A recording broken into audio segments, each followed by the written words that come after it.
Hello, पूरी social media family को मेरा प्रणाम और छोटों को ढेर सारा प्यार। दोस्तों, मैं एक परिवार के बड़े करीब थी। 2 बहुएं आती थी।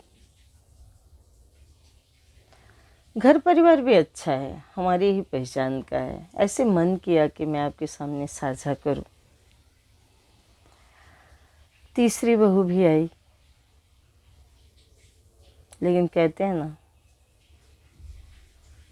कि जब हम शादी करके ससुराल जाते हैं तो हम अपने मन को क्या बना के जाते हैं, बहू, बेटी या अपना घर। कहते हैं ना कि बेटियों के कोई घर नहीं होते हैं और बेटियां जहाँ रहती हैं वहीं उनका घर होता है।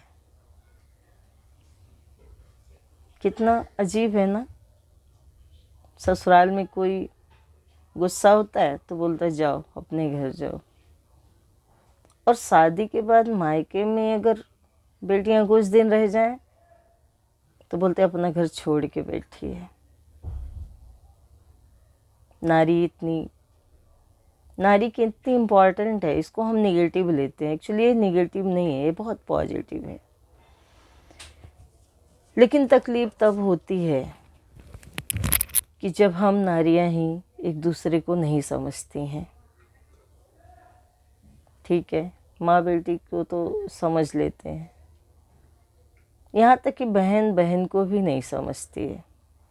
मैंने तो ऐसा भी देखा है ना कि एक बहन को ज़्यादा दहेज दिया तो दूसरी बहन झगड़ा करती है। मेरे रिश्तों में है। अरे बहन, खुश हो कि तू बड़ी थी, तेरे में कम खर्चा किया माँ बाप ने, तो छोटी को ज़्यादा दिया। दुआ मांगना भगवान जी से, खुशियाँ मनाना। नहीं, सुख से नहीं जीना है। कुछ तो चाहिए हमारी ज़िंदगी में कलेश करने के लिए। कुछ बहुएं नाराज़ हो जाती हैं, छोटी बहू घर में आई तो सास छोटी बहू की ज़्यादा इज्जत कर रही है। अरे आप हो ना इतने साल से घर में, आपको इज्जत सम्मान मिल रहा है, अब छोटी को तो सिखाने दो। नहीं, इसमें तो मुझे अपनी भी एक कहानी याद आई कि चूँकि मैं भी बहुत सबसे छोटी थी तो मेरी सास हर बात मुझे सिखाती समझाती। अब चूँकि बच्चे थे घर में जेठानियों के, तो कुछ भी सामान आता था तो बच्चे खा लेते थे। तो मेरी सास को इससे छटपट होती थी कि मेरे लिए कि मुझे नहीं मिल रहा है। तो कभी कभी मेरी सासू माँ मेरे कमरे में कुछ चीज़ें छुपा देती थी लाके कि इसको तुम खा लेना। मैं पागल, कम उम्र में मेरी भी शादी हुई थी। तो मैंने 1-2 बार जेठानियों से शेयर किया, क्योंकि उन्होंने बोला कि तुमको नहीं मिला। तो बोली नहीं अम्मा, मेरे कमरे में रख के आ गई थी। तो एक दिन हमारी बड़ी जेठानी को बहुत, मतलब एक दिन नहीं, वो बार बार बोलती अम्मा को कि तुमने सर पे चढ़ा रखा है ना, भुगतोगी। बहुत ज़्यादा मनमानी कर रही हो ना, उसको बहुत लाड कर रही हो तो तुम भुगतोगी।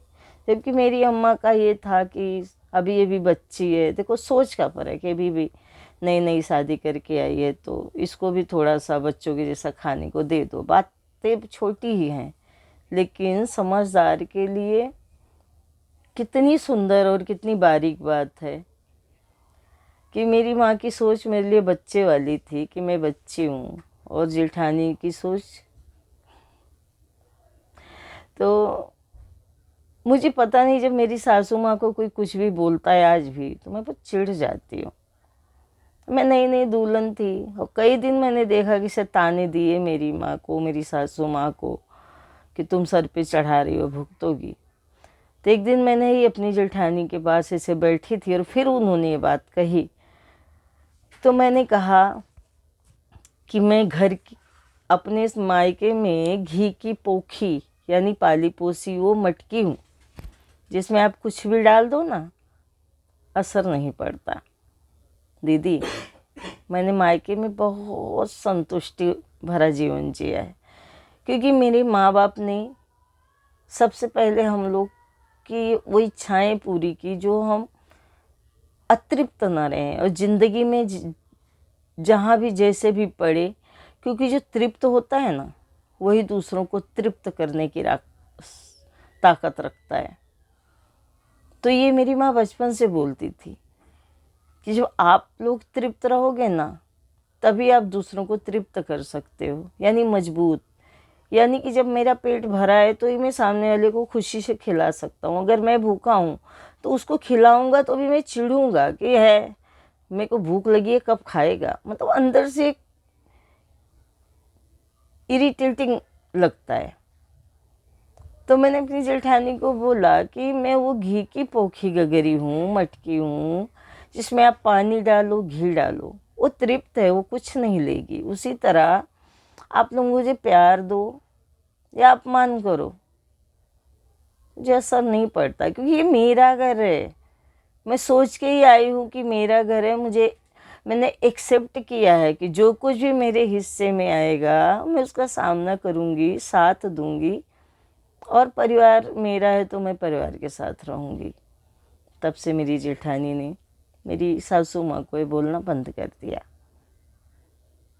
तो आओ दोस्तों, पहले मैं तृप्त बनूं, मैं संतुष्ट बनूं, मैं अपने बच्चों को बचपन से शारीरिक रूप से, मानसिक रूप से मजबूत बनाऊं, तृप्त बनाऊं।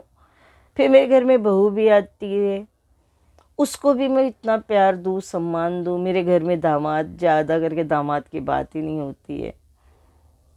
यानी कि हमारा व्यवहार, हमारा आचरण, अरे प्यार से तो हम भरे हुए हैं ना, प्यार तो हम कर सकते हैं ना। प्यार तो बेदाम होता है। आज तक प्यार को खरीदा गया है? किसी ने खरीदा है ताकत कोई प्यार को खरीद ले? प्यार कमाया जाता है। और प्यार कमाया भी कैसे जाता है? प्यार दे के कमाया जाता है। प्यार दिया जाता है, कई गुना लौट के आता है।